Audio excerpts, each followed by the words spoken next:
Welcome back, guys. Thanks for tuning in today. I have the honor and privilege of having the wonderful Olivia Ward on today's pod episode.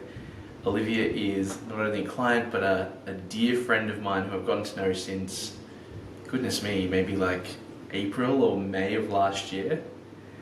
And it has been so beautiful just to watch this incredible woman share her property investing knowledge with the world, and so it's an honor to learn from her today. And if you don't know, the really cool thing that has transpired over the last 6 months working together has been really positioning you as the number one property coach in Australia and playing into that vision. And Olivia, how many people have you actually helped get started with investing into the property market now? Pretty close to 100 people. I've got probably like 60 to 70 sort of like active clients. But yeah, overall, there's obviously in my world sometimes, you've got to help some other people that might not be in the position to actually jump on board with my service. But yeah, I'd say somewhere between that 70 to 100 mark. Amazing. And how did you get started in all of this? Like, tell us your background. Some listeners may already follow you. Some listeners are completely green to who Olivia Ward is. Paint that picture for us. Like, you're such a diverse All right. thinker. Not just I think the way in which you think about the world really influences how you invest, right? And so how did you get into this game? What made you start investing for yourself and then want to help others? Ooh, all right. So, first of all, my story started around when I was like a teenager. My family grown up with like a lot of very comfortable, right? And by the age of 15, 16, parents got divorced. They lost everything. I lost my home, and my whole childhood was like shaken up. And so I had a nice lifestyle taken away from me. So that was the first sort of like, ooh, this is what this feels like. And then when I was about the age of 21, 22, maybe even later, maybe even 23, both of my parents in the space of like this 12-month period had worked out that they were financially screwed, basically, and that meant that they were going to have to swap their time for money and continue working every day until they basically couldn't physically work anymore. And then I just remember that just hit me like a ton of bricks of like, what on earth is life about? Like, surely there is a better way at living. Like I was born into one of the top number one countries in the world. Surely there's a better way at not having to swap your time for money all the time. And I'm also a person, I've never been liked being told what to do also. Mm-hmm. So That came out in your teenage I was years, like, right? hell no, I want to have more options. Pardon? That came out in your teenage years a little bit, right? Yeah, came out of my teenage years. Yeah, 100%. I was very much the don't tell me what to do type of kid. I mean, I was a year 10 high school dropout, by the way, as well, so no qualifications, because I've always just been like, I don't like the system. I don't like being told what to do. So then I went on the journey of like, okay, I don't have any qualifications. I was also very dyslexic. I still am. I very much struggle to read and write. Year 10 high school dropout, like, right, I don't really have many skills in terms of corporate skills. What can I do? What other sort of areas are there to build wealth? And then, it just popped into me one day where I was like, well, everyone talks about real estate. People just say, go buy property. And everyone, as soon as someone mentions someone in real estate, everyone's like, oh, money. Rich. I was like, sweet, I'm going to learn that. I don't know what I'm going to do, but I'm just going to learn that. So I just went and bought, just like everyone else, when, your parents say, yeah, go buy one house. I just went and bought one house. But then, this is where it changed. As you do. This is when, all of a sudden, I accidentally bought a property by accident in a really good location. And I had made just under $200,000 the day after it settled. Now that's wild. So I got a bank to go in and do an evaluation on my first property. and it had gone up by 200K, and I was like, oh, I've won the lotto. Like, what the hell do I do with this money? And I knew there was something you could do with it, but I just didn't know what, because no one could actually articulate that to me. People tell you to go buy properties, right? And they say, oh yeah, because nationally properties like double every 7 to 10 years, right? It's actually every 10 to 12 years, by the way. And so I thought, well, what, I need to do something with this. I need to use it in a smart way. But guess what? I also didn't know anyone who had been really successful in real estate either. So I was like, who am I going to learn off? So that's when I started to learn that 90% of Australian property investors get stuck in 2 properties. So they can't get past 2. But yet 90% of millionaires are made from real estate. How interesting. How do we bridge that gap? Well, that's what I now do, is to try and bridge that gap for more people to feel fulfilled and get to their freedom, choice and abundance that they deserve. So that's the very beginning of my investment journey. So you bought this one house. It obviously made you a bit of money, and you then were trying to figure out, okay, cool, what do I do with this equity in the home? This valuation, do I sell it? Can I use it to do something else? Tell us a little bit about the next couple of fumbles, or the things that you end up having to learn by going from that first property to building your portfolio. Because you obviously did that first, right, before you started to teach other people how to do this. Yeah. So this is critical learning. So I looked around at everyone that I knew, and I was like, who do I go to for advice? I don't know why, but intuitively, I was always a person that just only ever went to people who had already succeeded in what I wanted to achieve. So, like, I remember when I was like 15 or 16, because I was a kid with an attitude, and I remember saying to it was either my accounting teacher at school or my business teacher, and I'd asked them, I'm pretty sure it was my accounting class, and I asked her and turned around and said, you're teaching accounting, are you an accountant? She said no. And I was like, then how can you teach accounting if you're not an accountant? So I had already had that in my belief system of like, only go seek advice from those who have already, proven or done what you want to do. So at the age of 22 or 23, around that age, I was like, okay, so I don't know anyone who's built an entire property portfolio. So I went straight to YouTube. That's where I went. I typed into YouTube. I don't know exactly what I typed in. Maybe something along the lines of, pardon? YouTube University, right? YouTube University, right? So then I typed in something along the lines of how to build wealth in real estate. I don't know, how to build a portfolio. And then this one guy came up that I was so aligned to. And then he ended up, it was some guy from Sydney, 27 years of age, and had gotten to like 70 properties by the age of 27. And he was just from Sydney. And I was just really aligned to him. And turns out that he had a whole series of things to learn from on YouTube. So I just sat there, and he had 9 years worth of content for me to learn from on YouTube. Now we're talking probably about 8 or 9 years ago now, where there was no such thing as podcasting. Back then, it was literally books, or YouTube was starting to build up. So yeah, I got my hands on every single financial book, property book that I could. I'd be sitting on the train on the way to work. I would commute. I'd be on the train for 3 hours every day.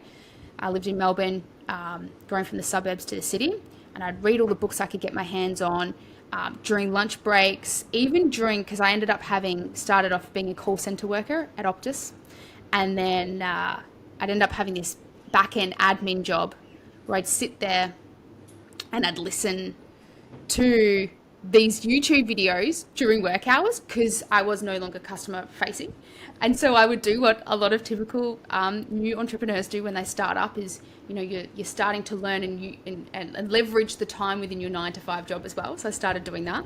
So I was like, sweet, I could do my 9-to-5 job in the first 3 to 4 hours of the day, and the second half of the day I would just smash out real estate learning.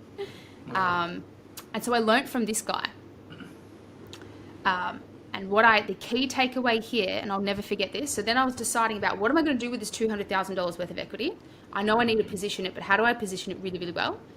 So essentially what he taught me is go and buy cheaper bread and butter properties that are in high growth areas. They're going to be cash flowing. The cash flowing is the missing piece that Australians don't do to building wealth, and then make sure you can add value to that property in some way, like doing a small cosmetic reno, right? And so this is where I was at this big crossroads. So I'm like, at this point, I think I'm 25, $20,000 up. What am I going to do with it? I went and asked, I remember texting maybe like 6 friends or family who had kind of dabbled in real estate a little bit, maybe had 1 or 2 properties. And I went and asked them, hey, what would you do? Would you buy one property by the beach? It's a little bit negatively geared, really great location in Frankston in Melbourne at the time. Or do you reckon I should go and buy 2 cheaper properties with this same money that are highly cash flowing, but it's in a major regional town, and a really great way for me to add value? And all of those people had told me, those friends and family, go buy the one that's slightly negatively geared in that beach location. Yeah. But guess what? I knew my mentor, the guy that I've been learning from, told me, no, don't do that. He told me, go buy the other 2 cheaper, smaller ones in the more regional area. It's going to be cash flowing, but it's also got a bit of movement going in growth. So I did that. That there was the catalyst, because I remember sitting there for like 3 nights, stressing, freaking out. Which way do I go? Which way do I go? And all I had to do was just follow my gut. And now as a business owner, I use my gut a lot and follow my intuition for a lot of what I do. So yeah, it was that move was the catalyst to the rest of my portfolio growth, was not listening to those who hadn't already succeeded in what I wanted to, and just followed my gut, my intuition from the person that had succeeded in where I wanted to go. That was a long journey around the answer. Did that answer that question?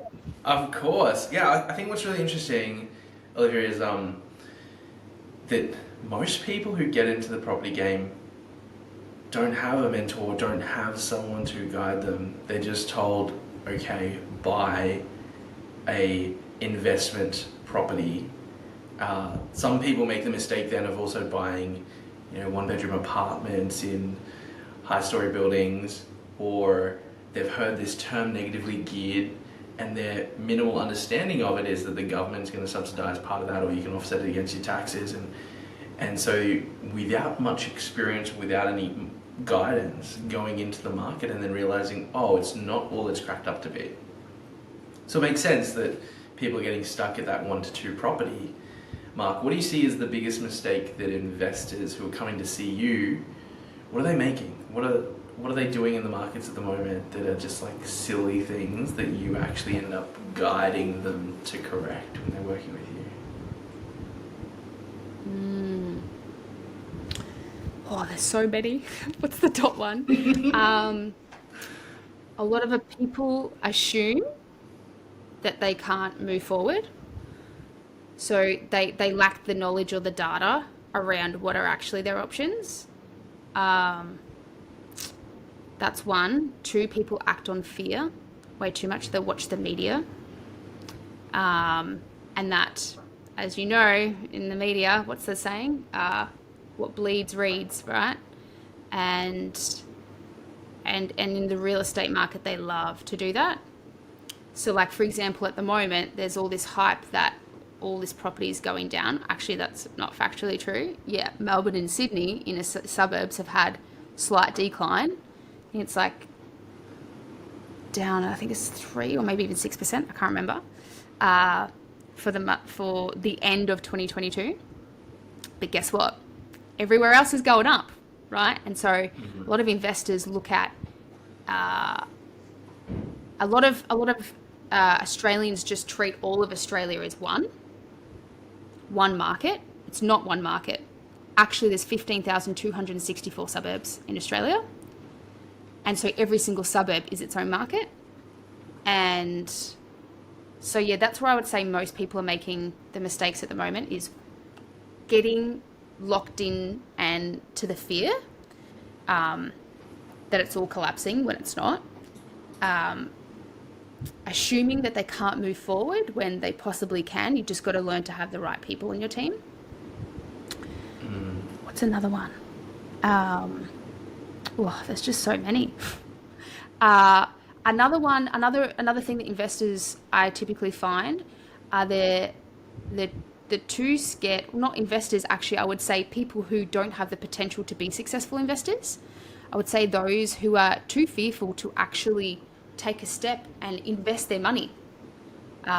Because it is factually true that, like, as humans swapping your time for money, you cannot work as hard as compounding. Once you learn the rule of compounding, and once you can understand how to pull your money from somewhere and put it into a machine that's going to work harder for you, yeah, you 10x your wealth very quickly. But a lot of people just aren't educated around the impacts of compounding. And when I was younger, it's like I knew it, but I didn't know how to articulate it. And now I articulate it for people.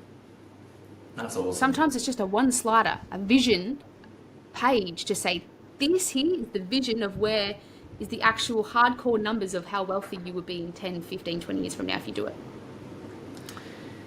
So, yeah, and what do you think, once someone breaks through mentally from that one to two property limit that some may have, and they move beyond that, what then becomes possible in their portfolio? Like, what are you playing for? What's your end game? Do you have a number in mind or a figure in mind that your property portfolio can grow to then unlock something else in your life? Yeah. So it's funny, we talk about this a lot in real estate, is that a lot of people think that they come to me and think, oh, I need like 20 properties to build wealth. No, you don't. The average for most people, now this is most people, I'm just averaging out here. Most people come to me and say, Liv, I want $100,000 of passive income in 10 years, right? That's what they want. Most people say that figure, right? It's pretty crazy. Yeah. Do you know, it's so funny as well, because I have people who earn $50,000 a year who say they need 100 grand to retire, but you're not even making that right now. You're living without that. And then I also have people who earn $500,000 a year come to me, high corporate people come to me, say, I only need $100,000 a year. Interesting, right? Interesting concept. Why is it this $100,000 mark? But anyway, so that's a whole entire another podcast. Yeah. So it's actually typically somewhere between 5 to 10 properties that most people need to set them free and give them this abundance and life choice and options that they desire. But something actually happens around property 4 and 5 for most people. Okay. Because when you get to 5 properties, you are technically you're in the top 1% of investors. That's it. That's a sad stat. Only 5 properties, and you're already in the top 1%, right? Is that just in Australia, or is that somewhere between 4 and 5? This is just Australia. Yep, Australian data. Yep. Yeah. So, but actually, a lot of other first world countries are quite similar data, though, such as New Zealand, America, UK, that sort of stuff. Anyway, so what happens is around this property 4 and 5 is there's this shift of this anxiety disappears, because all of a sudden people have this tangible, like, oh, I can actually see now how these properties are going to perform for me in the next 5-10 years from now. I can actually relax. That happened for me at property number 6. For most people, it's around 4 or 5. So I have a lot of people who come to me like, yeah, Liv, let's go. Let's get like 10, 15 properties. Woo! And then they're like, hang on a second, 4 or 5? Actually, I don't need to hustle this much. It's actually going to provide a lot more for me than I anticipated. And it's already starting to change my life 5 years in. And they're starting to see the fruits of what they've made as well. So for me, I used to get asked, how many properties do you want? And the thing is, Ryan, is that, like, it doesn't matter how many properties. It's about the outcome that those properties are going to give you. So, how much, like, for example, I can get you 200,000. Wait, right? That's where we're going. How much to cash flow do you want, right? So let's just say you come to me and you're like, Liv, I want $200,000 worth of passive income. Mm-hmm. You can have $200,000 of passive income in 20 properties or 5 properties. So the number of properties don't matter. It's about how those properties are going to perform for you. And that's where you really need a team to actually articulate like what property purchase price are going to be, yields, and all of this sort of stuff, right? And so I constantly get asked, Liv, what's your net wealth? Right? I know, Ryan, we've spoken about this before. I'm not tracking my net wealth because you could have net wealth and not be able to tap into it at all. To me, the metric that I'm tracking is cash flow, because cash flow is the number that provides for my lifestyle. And that's why we're all investing at the end of the day. We're all investing for Totally. some sort of emotional goal at the end. It's Sorry, what funny was you that? say that. It's funny you say that. My partner Emily, she comes from a farming background, right? And so the typical thing that you hear farmers say is asset rich, cash poor. So in some places, actually, all they're waiting for is for an increase in property on the farmland or in the land itself to then be able to sell and cash out. The day-to-day stuff isn't always profitable. Margins on farming are anywhere from 1 to 3%, very low profit-wise. So it's interesting to then think about, well, if you can meet all your expenses and you can factor into what it is you want cash flowing for you to sustain the lifestyle you want to live, whatever that is, travel, buying things, having the nice car, the home, whatever it is, if you can then design your life and your property portfolio around that, then you kind of take a paintbrush and figure out, that's why people work with you, right? Figure out how many properties they need to be able to cash flow for the lifestyle they want. Absolutely. Yeah, like I have 3 farming clients at the moment. They've all got capital, can't touch it unless they sell, because they don't have the cash flow. So, but it's quite remarkable because the amount of people that could actually be retired, like have their income already, have cash flow already. They don't know how powerful that their capital is that they've got just sitting there, and they've just got to position it. Like if you had $300,000 worth of equity in a home at the moment, that could easily get you. Now, this is just talking about capital. There's obviously lending, but that's another whole topic that is actually my forte of being able to assist people anyway. That $300,000 could simply get you 3 properties in year 1, sit on them for 2 years, buy another couple, and then by year 7, 8, you could completely replace your income of like if you wanted $100,000 worth of cash flow. That is very achievable by year 7, year 8, using that scenario of just $300,000 of equity in a home. Wild, right? Yeah, there's going to be some lending hurdles we have to get through for some people. That's my forte, working with the brokers on that. But then it's like there's this just world of opportunity that people don't know that they have just sitting there. So fun. And I think what I love is how, and listeners don't actually know this, but I get to see like Olivia behind the scenes and just how excited she is to show up for her clients, and how often you're thinking about, oh, how can I serve Bob and Joe and John and Cindy, and your whole face lights up because you give people the joy of seeing what they could not see before, which I just think is so magical, and actually pave a pathway forward that doesn't require them slaving away for the next 20 years to put money into a retirement account. Average Australian salary is, I don't know, 64k a year, roughly. And there's all these other challenges, but most people, correct me if I'm wrong, Olivia, most people build their property portfolio by having a 9 to 5, and then they are building their wealth slowly, but leveraging what has typically been seen, or I think 9 to 5s get shut on a lot at the moment in the sexiness appeal of being an entrepreneur, but most millionaires actually build their wealth by having a job that then allows them to put some money aside and then progressively invest. And if you help people who own their first home leverage their equity that they don't even know that they can utilize to get into the market, which I think is remarkable, and then actually replace or supplement their income, which I think is amazing. Like you said, to then help people have this lifestyle or have options where they're now free, so they can choose to keep working if they want to, keep playing the game, keep stacking property, use that cash flow into acquiring other businesses or assets, whatever they'd like to do.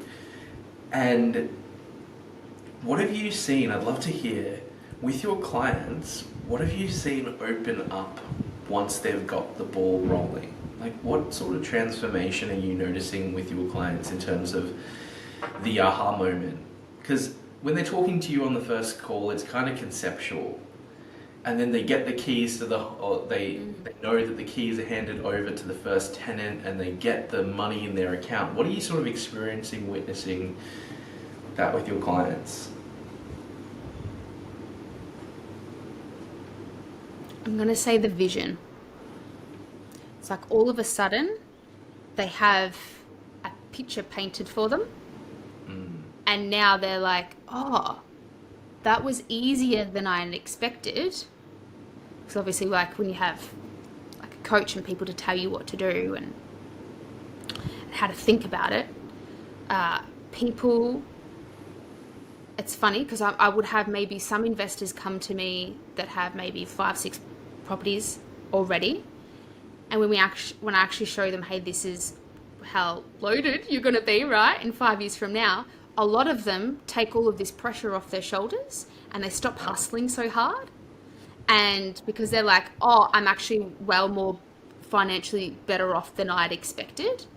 I don't actually need to do much more. I can actually just leave my portfolio alone, and it's going to keep compounding, and it's going to go from cash flow of maybe 40 grand a year to $150,000 a year in the next 5 years, but I actually don't need to do anything else.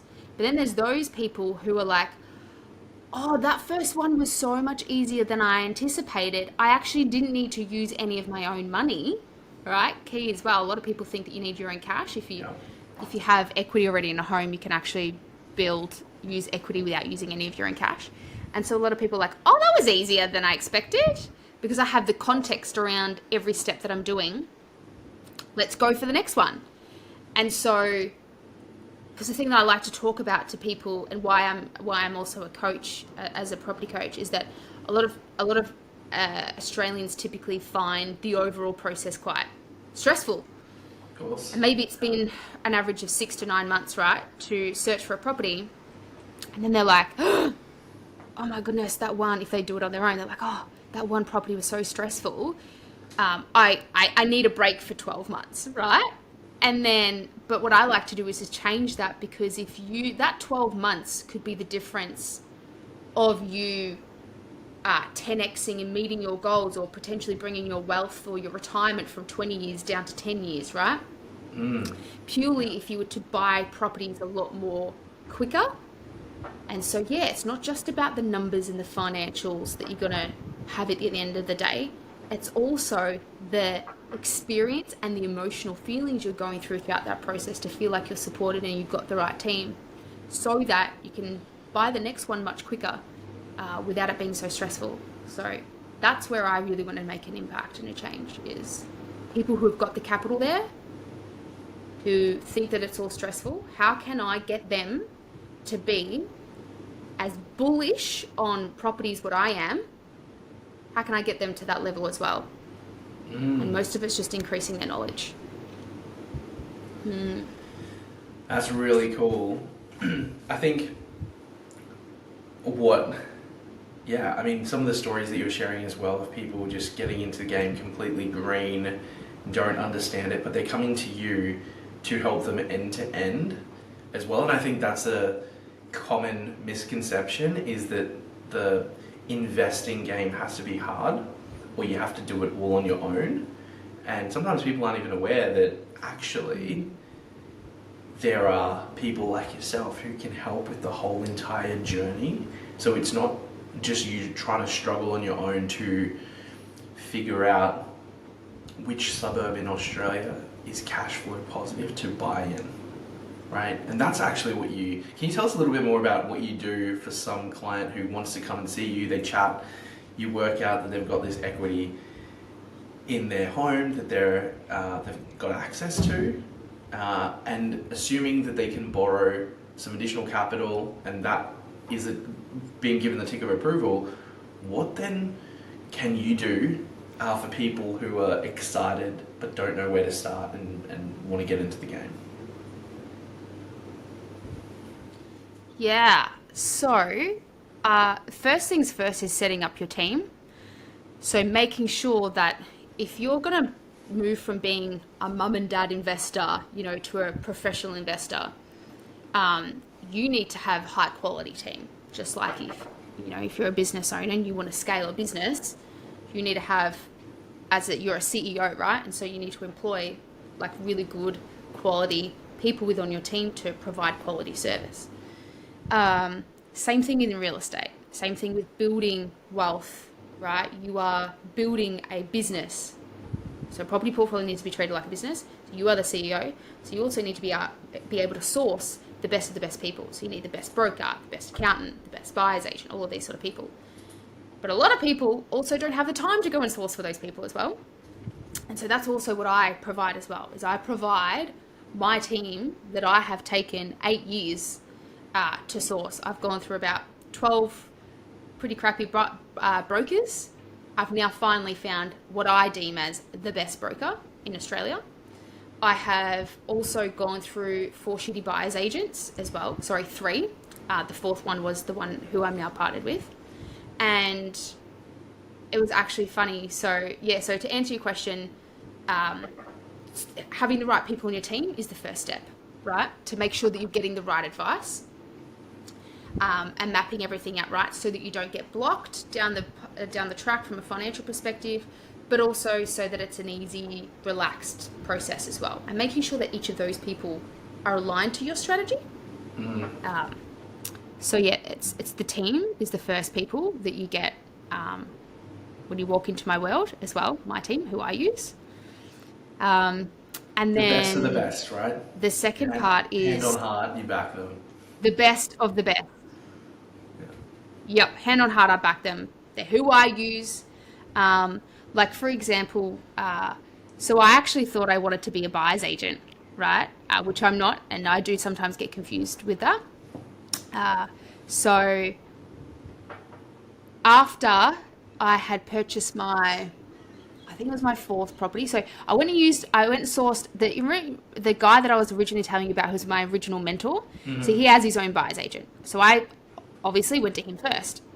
And although he's an amazing investor and mentor, his business model of how he serves his clients as a buyer's agent's model was pretty poor. So I was like, nah, not going to use you. Horrible experience. I actually ended up asking for my money back.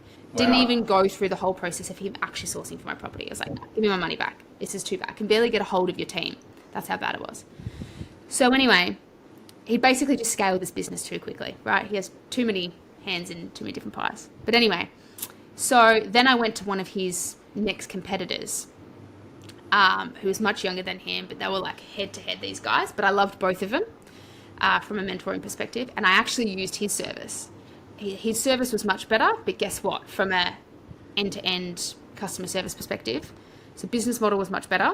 However, the results of what he was searching for was horrible. Oh, no. So what I mean by that was that he had no strategy of sourcing properties in booming locations. Now, you need this as an investor to be successful. You need to have quick capital growth. And so this guy's strategy, which was no strategy at all now that I know, was his strategy was just like, I'll just buy you any property within a 20 to 30 kilometer radius of any major capital city. And I was like, hang on a second. That's no better than me just going to realestate.com and getting that for myself. Totally. So then I was like, oh, great. So I've just paid you $15,000 for what? And guess what? 4 years later, I still have seen zero growth in that property, and he bought that property for me in Brisbane. So that's the reason why you can't also just go and buy any property within any major capital city. It's kind of like gambling, right? You might get lucky. Yeah. Yeah, it's a bit of a gamble. Because it is factually true that if you buy a property in Australia, if you hold it for 10 to 12 years, it will double, right? On average. Who wants to just hold a property for 10 to 12 years, though, and just hope that it goes up? Pray. Like, that's no strategy. Just pray and hold. You would have been better investing in Bitcoin 10 years ago, right? Because of that, yeah, you would have. Absolutely. And sold out in 2017 and done absolutely phenomenal. Anyway, yeah, then what happened?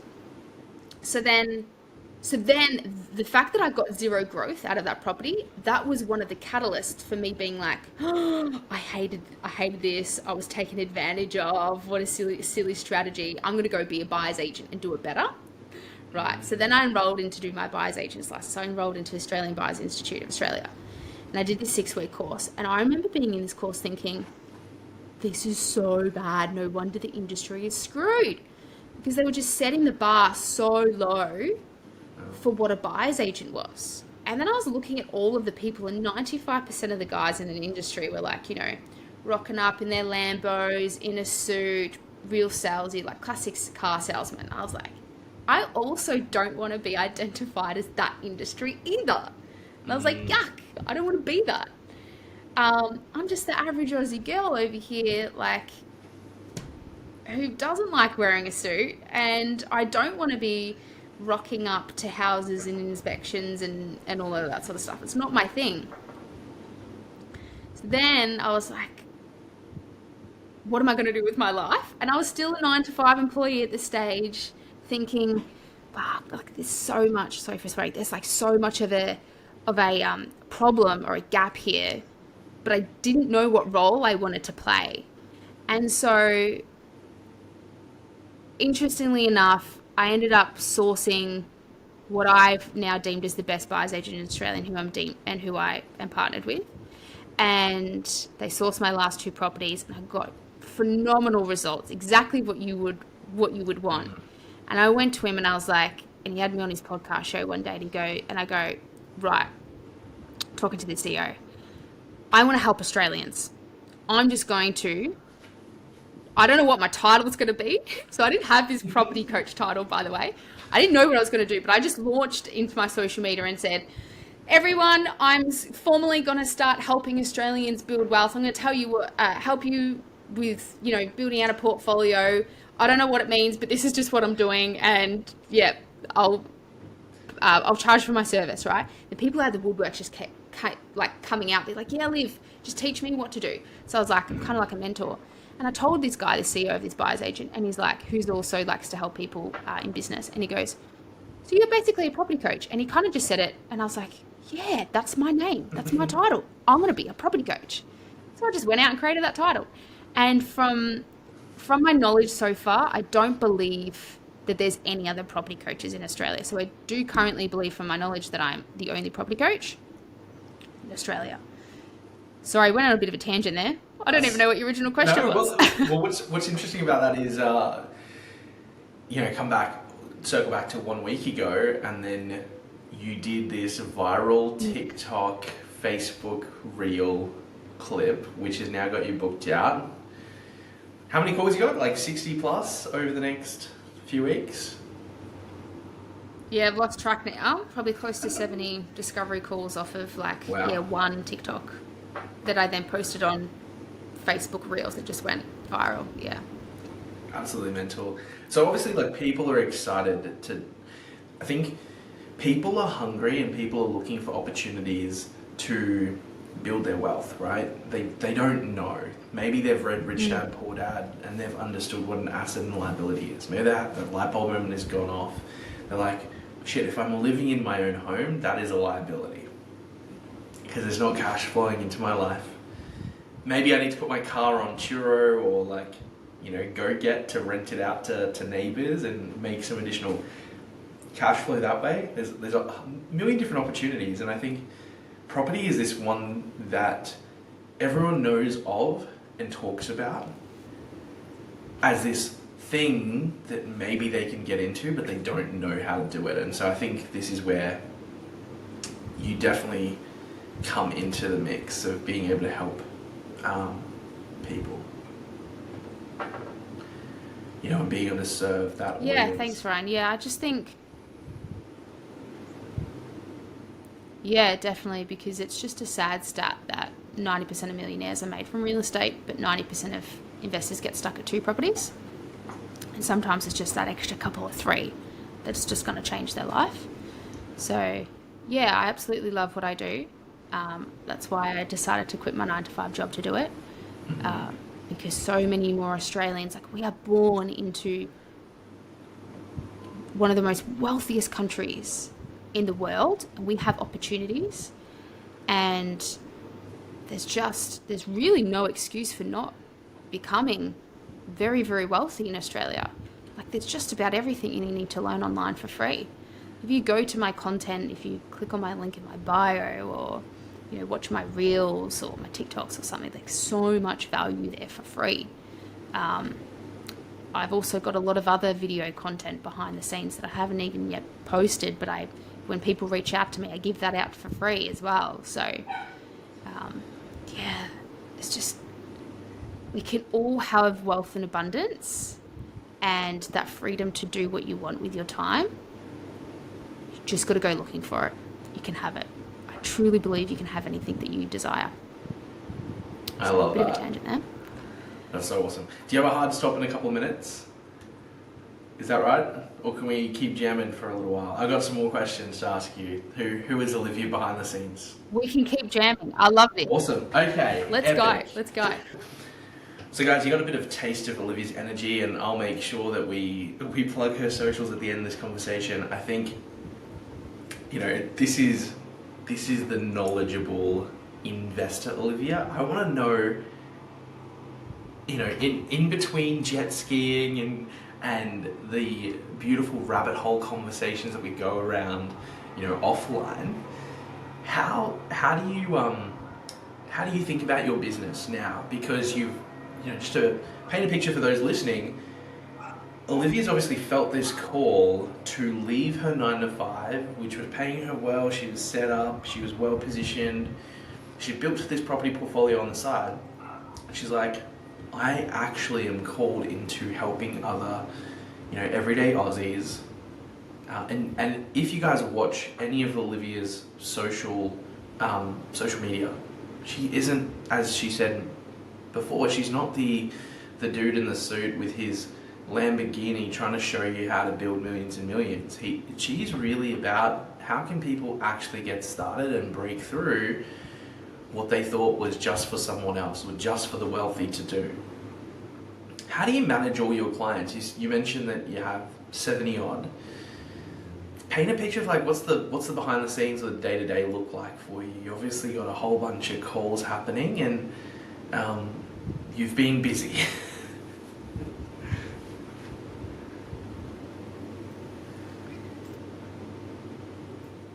So,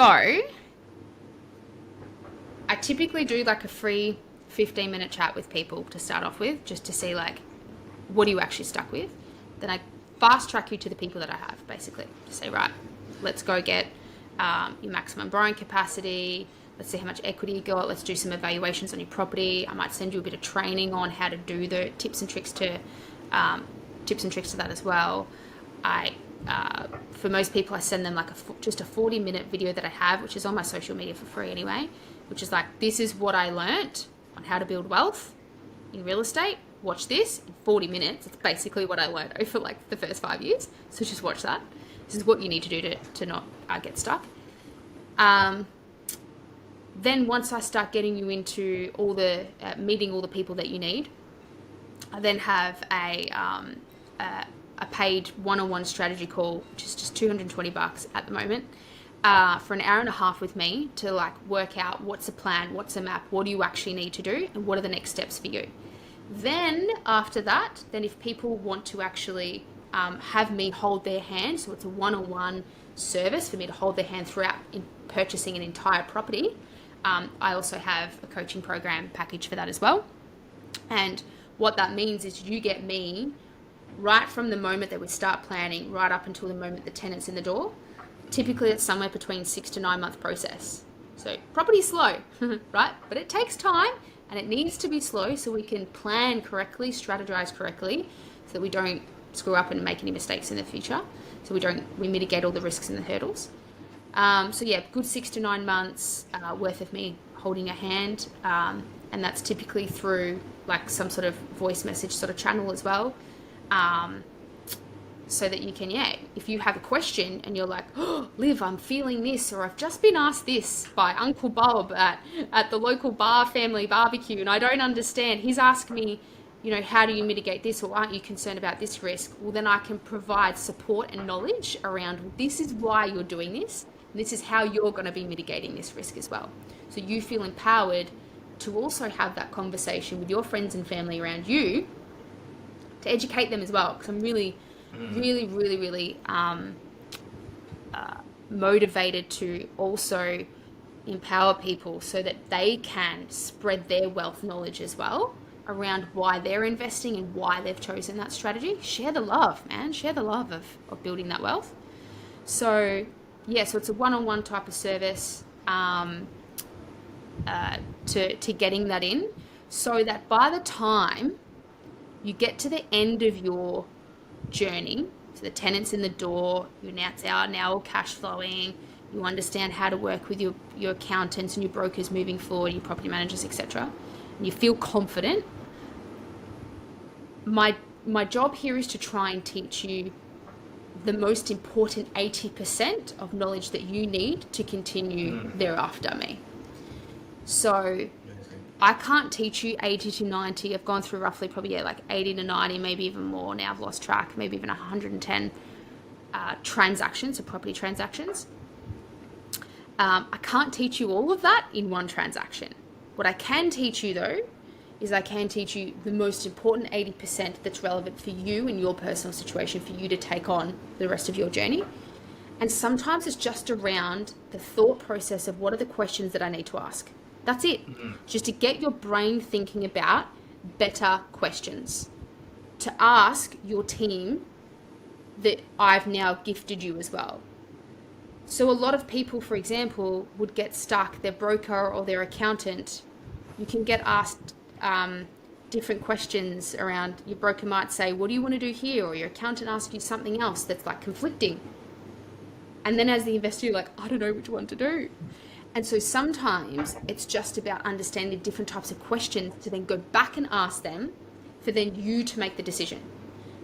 So think of yourself as, when you're an investor, right, as like a CEO of your business. It's your job to lean on the professionals, to go down and say, accountant, what do I need to do here? Broker, what should I do here? So you go into all of these different people and asking them all of their different views. But then it's up to you to architect the solution at the end of the day.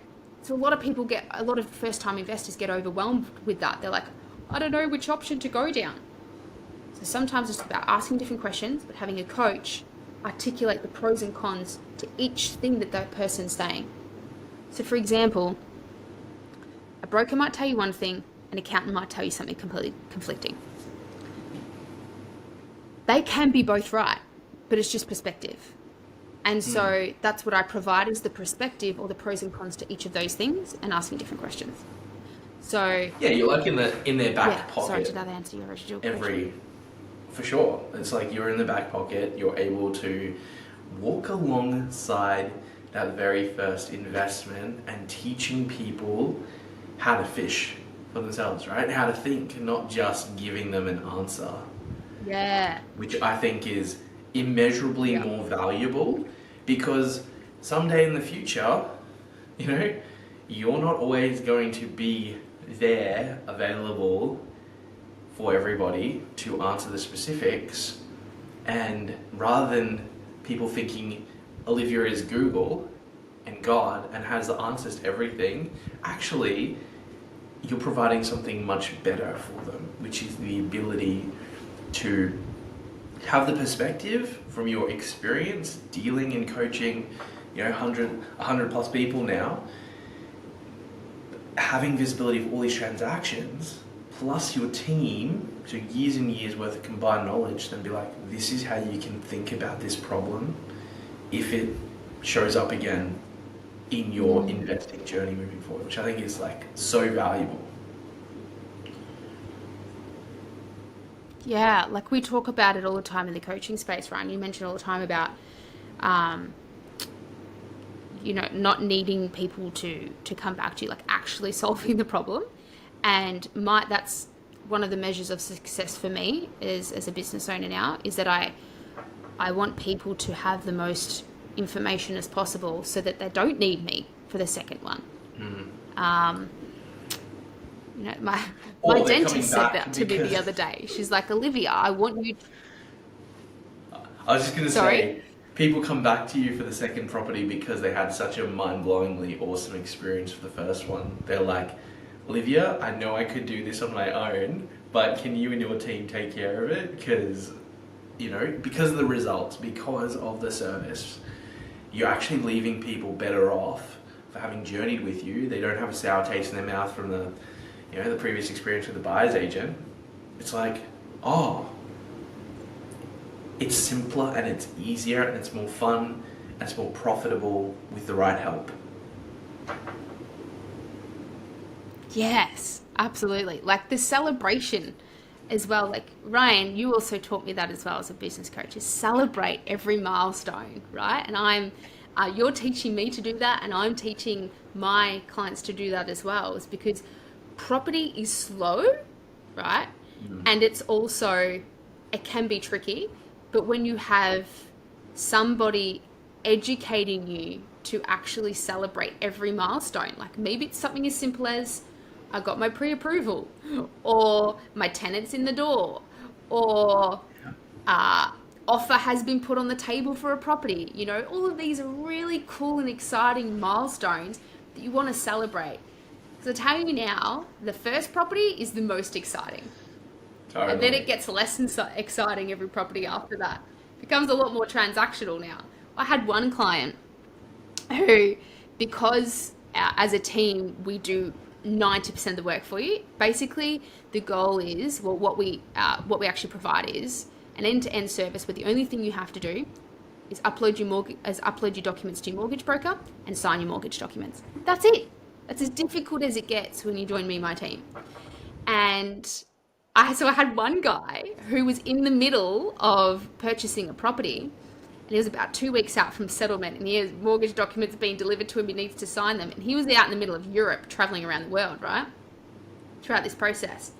And we're trying to get a hold of him, and I ended up messaging. I was like, "Hey, bro, just to let you know, your bank's trying to get hold of you, and you got mortgage documents to sign because you got a settlement in a week and a half." And he's like, "Oh, I forgot I bought another property." And I was like, wow, like that's the impact that we can have. I think that was his 6th or 7th property that he still has me on his team. So that's quite funny. I think what's really exciting that I'm getting from this conversation as well is that if you can help people get and it is just it's a mindset. Like once you've broken through that way of thinking and you can see a pathway forward and there's a clear strategy, that's what you're painting for your clients, I think, is like, hey guys, I want you to start thinking beyond just your first property. Like, can we think about what are your 3 to 5 year midterm goals here? Because if we know what that is, we can reverse engineer for what you would like to achieve from your investments. And getting people to think about it and then seeing things that they thought were 20 years away can now be collapsed into a shorter time frame. Or maybe, the coolest story I think about your investing is that you were able to retire your partner. Like, that's really cool. The fact that your partner can choose to work because she wants to, not because she has to, is so cool for me. Let you imagine retiring your parents or allowing your your spouse to come home from work so that they can be more present with the kids. Like, that's what we're talking about. That's the exciting opportunity that opens up when you can have cash flowing, a cash flowing property portfolio. Something that you never thought was possible. Yeah. And to actually to that, yeah, and to that point as well, Ryan, it's also like people say, what are you trying to achieve emotionally? And mine is sleep. How can we take action and steps without the fear? Because a lot of people are investing because of fear. How can we shift that to not being taking fearful steps? How can we do it so that it's actually smarter steps as well? Like now, for example, there's a lot of Australians, interest rates are really high, and there's a lot of Australians which are going to start taking fearful steps and start selling stuff that they don't need to. And for some people, it's just the portfolio, being the business, just needs to be good enough to also weather a storm, such as what we're going through right now. I literally had one person just message me this morning, a friend of a friend, being like, Liv, she's just got their first home, right? And they were like, we're thinking of selling. I can't withstand the interest rates. And I just pinged her quickly, 5 things. Do this, this, this, this, and this. Go ask this to weather the storm, right? That's all it is. Yep. And yeah, and so, yeah, sometimes it's just the anxiety of being free from that pressure on your shoulders of thinking like, I've got to take these steps, but like actually there could be some other things just to get you through the next 12 months to hold on to that asset. And that's what I've really liked, is I can hold my portfolio right now because it's so cash flowing to begin with, that even with interest rates dropped, I'm still cash flow positive, right? And I'm able to hold it through this storm. And that's what it is for me as well, is you've done so much to acquire that property.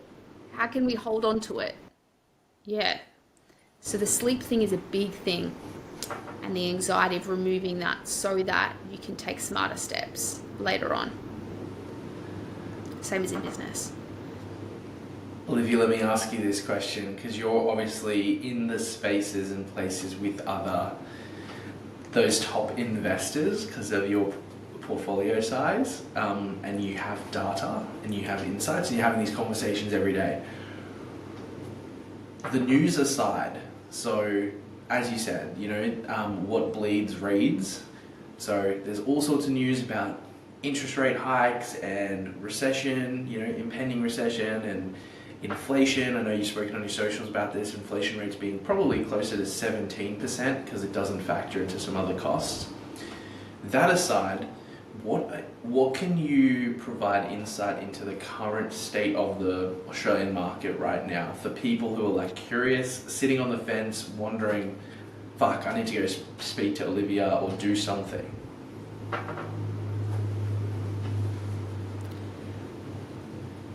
Sorry, can you please repeat that question for me? Yeah, like, what are you observing in the market at the moment in terms of what's happening, where you kind of see it going, and what advice might you give to someone who's sitting on the fence, listening to this conversation, curious about what you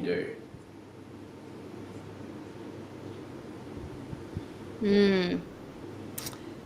So one would be, you've got to think of investing as a long-term game. The more you think about investing in real estate as 10-year cycles, the better decisions you'll be able to make. So that's one. So just because there's a storm now, right, being higher interest rates, doesn't mean that you can't find a property that's going to outperform that. So I, as an investor, don't think about interest rates. So my number one role as an investor is to consistently grab the bank's money. You've got to think of it as like, I'm the money raiser, right? Mm-hmm. So for me, if the bank's going to offer me an interest rate, it used to be 3%, but now they're 6%. Cool. I'll just go and find a property that's going to outperform that interest rate. It's that. It's that simple. That's it. So we've got to think about it long term. We've also got to think about each asset as a business model to outperform whatever the leverage is that we're taking. That's simple, right? So when I'm going to raise money, I don't care about who the bank is, so what the name of the bank is. I also don't care about what the interest rate is, because I know that whatever I go and whatever money, when I go grab that money, I'm just going to make it outperform. Same as a business owner. The business owner needs to get a loan right now, and the rate's just gone from 5% to 10% and it's doubled. Sweet. Let's go work out how to make 12%. So the 2% up, right? Revenue, profit. So I love that. The same thing with investing as well. You just got to learn how to make more money with the machine that you've got and the tool. Yeah, and I think the perspective there is really important as well. You know, like long-term thinking beyond just getting caught up in the micro of what is happening right now in the markets, because that's where, you know, people lose. Actually investing is really about preservation of capital. You know, can you keep what you've got and sustain it and compound it long term, and then adjusting and being smarter. And I just come back to what Buffett always says, right? Like, be fearful when others are greedy, be greedy when others are fearful. At the moment, the temperament as well is, but there's fear in the marketplace. Well, fear in the marketplace is usually an indication that there's also massive opportunity. And, you know, you're talking about mindset and protecting how we think. It's like, go and speak to people who are weathering the storm and have that longer term vision, because they're going to give you perspective and insight that you do not have if you're listening to the news. You do not have if you're listening to your friends who have no experience and they're advising you on buying the beach property in Frankston, right? Yeah, amen. I got clients right now throughout 2020 when the whole world was meant to be collapsing, right? I got clients, Australia's gone down by, 6%. But guess what? My clients are up 15, 16, 20%. Like, Awesome. You just got to have the right people sourcing the right properties for you. And going to those right people that actually know the data. I don't even know the data, every single data. I can't know every single data. The buyer's agent that I'm partnered with has 22 PhD qualified data scientists. It's their 9-to-5 job, Monday to Friday, to study property data. I go to them, and they have AI, which costs $2.5 million to maintain that, to run that property data. As a coach and as an investor, I actually don't sit there and analyze data. I need to outsource that. Get someone else to tell me how it's performing and what it's doing and what I need to do. Same as a business owner, right? Sometimes you have to take a step back and outsource to other people to do that section or that niche better than what you could do. Because I just factually, as an investor and as a coach, I don't have time to sit there and analyze all the property data. There's over 147 points of property data. What? I'm not going to sit there in my 9-to-5 job and analyze that. It's going to get a team to magically push out and tell me what the data is going to be, what's going to happen and forecast. That's wild. So Olivia, for people listening to this conversation and they're like, man, they've learned something, they've taken something away, a penny's dropped for them, or they might already have an investment, but it's negatively geared. They're unsure whether or not to keep things. How do they actually reach you? Where do they get your resources? You've got a whole bunch of trainings, like you mentioned, available. Where do they find you? Cool. So you can go to, just look me up on either Instagram or TikTok. My name's Olivia Ward. I'm pretty sure I'm quite easy to find. Or you can head to my website, Live to Buy. I love the name of my business. Live, get it? Liv, Olivia. live to buy, so livetobuy.com.au. You can book in a call there.